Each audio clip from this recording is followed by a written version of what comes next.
Ang Ginoo maadaha iyo.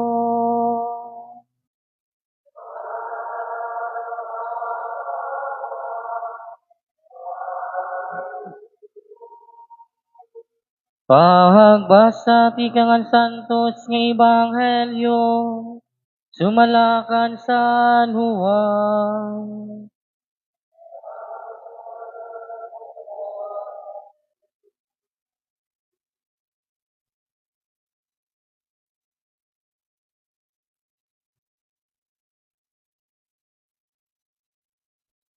Nagsiring Isus, susumatan ta kamuhin tinuod, kawatan ngan tikasan ang tawo nga diri naagi haporta in pagsulod han turil, kundi nagsasaka hinibang agian.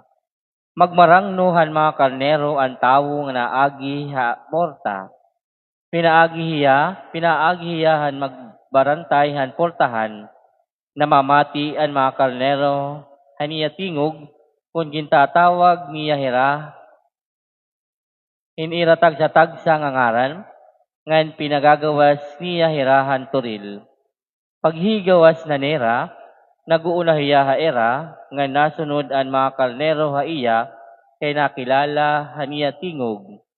Diri hira masunod din ba, lugod makalagiw hira, kay diri nira kinikilala aniya tingog. Igin sumat ni Jesus sa ira ini nga pananglitan, kundi waray hira makasabot han karoyek signon han pananglitan. Sanglit nagsiring liwat si Jesus, susumatan ta kamo hintinuod, amo ako an porta para han mga karnero, mga kawatan ngan mga tikasan an nga tanan nakinanhi una haaken.